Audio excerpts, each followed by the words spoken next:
আসসালামু আলাইকুম, কেমন আছেন সবাই? চলে আসলাম আরও নতুন একটি ভিডিও নিয়ে আপনাদের সামনে। অনেক সময় আমরা ছবি থেকে ব্যাকগ্রাউন্ড রিমুভ করি, কিন্তু তখন শ্যাডো হারিয়ে যায় আর ছবিটা দেখতে একদম ফ্ল্যাট লাগে। আজকে আমি আপনাদেরকে দেখাবো কিভাবে খুব সহজেই ব্যাকগ্রাউন্ড রিমুভ করবেন আর শ্যাডো থাকবে একদম ন্যাচারাল। তো চলুন শুরু করা যাক।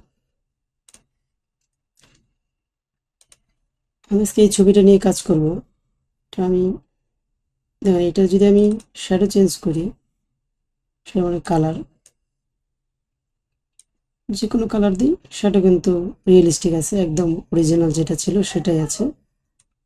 বাট এটা যদি শ্যাডো ছাড়া দেয়, এটা দেখতে কিন্তু একদম বাজে লাগবে। দেখুন এইটা কিভাবে খুব সহজেই করা যায়, আমি আজকে সেই পদ্ধতিটাই দেখাবো। এখানে আমি আরও কিছু ছবি বাইর করে রাখছি, এগুলো সেম কাজ করা আছে।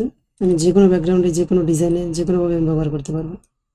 বা আমি চাইলে বিভিন্ন মার্কেটে শুধু পিএনজিও সেল করতে পারবো, শ্যাডো সহ। তো চলুন দেখি এটা আমরা কিভাবে করলাম।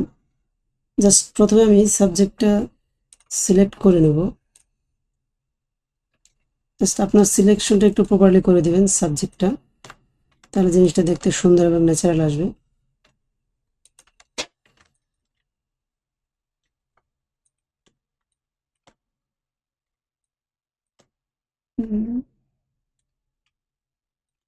এটা আমার মোটামুটি সিলেকশন হয়ে গেছে। আপনারা একটু সময় নিয়ে পারফেক্টলি সিলেকশন করে নেবেন, তাহলে জিনিসটা অনেক স্মুথ আসবে, একদম অরিজিনাল থাকে। এখন এটাকে আমি একটা কপি করে নেব Ctrl+J দিয়ে।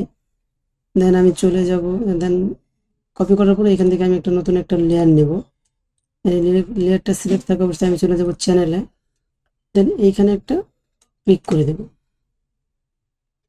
তারপর আমি সিলেকশন থেকে এটা ইনভার্স করে দেব। দেন আমি আবার লেয়ারে চলে আসবো। এই লেয়ারটা সিলেক্ট করে এডিট থেকে ফিল, দেন আমি ব্ল্যাক কালারটা সিলেক্ট করে দেবো, 100% নর্মাল উঠাবো, দেন ওকে দিয়ে দেবো।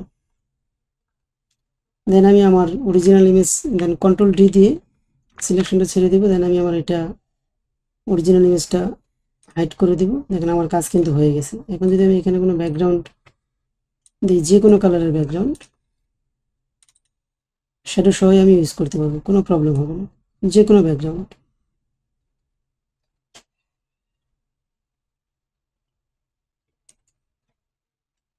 এইভাবে আপনারা চাইলে যে কোনো ইমেজের যতই কমপ্লেক্স হোক, জাস্ট আপনারা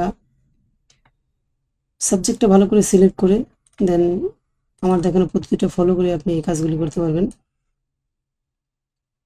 কোনো সমস্যা হবে না, যে কোনো কালার দিতে পারবেন, চাইলে আপনি শ্যাডোর কালারও চেঞ্জ করতে পারবেন। এটা তো আমি সেম প্রসেসটাই ফলো করেছি। আমি যদি এটা চেঞ্জ করি, বা এখান থেকে কালার নিই, আমার শ্যাডো কিন্তু চেঞ্জ হচ্ছে না। বাট আমি যদি শ্যাডো অফ করে দিই, দেখুন কেমন ফ্ল্যাট লাগতেছে, একটু ভালো দেখাচ্ছে না। তো আমি শ্যাডোটা দেওয়ার পরে রিয়েলিস্টিক লাগতেছে। এটা আমি আমার যে কোনো ডিজাইনে ইউজ করতে পারবো, পিএনজি আকারে এটা সেভ করে। তো এইভাবে খুব সহজেই আপনি ছবি থেকে ব্যাকগ্রাউন্ড রিমুভ করতে পারবেন, আর শ্যাডো ঠিক থাকবে আগের মতো। ভিডিওটি ভালো লাগলে লাইক দিয়ে লাইক দিতে আর বন্ধুদের সাথে শেয়ার করতে ভুলবেন না। আর হ্যাঁ, এমন আরও সহজ টিউটোরিয়াল পেতে চাইলে চ্যানেলটি সাবস্ক্রাইব করে আমাদের পাশে থাকুন। কমেন্টে জানাবেন কেমন লাগলো। আল্লাহ হাফিজ।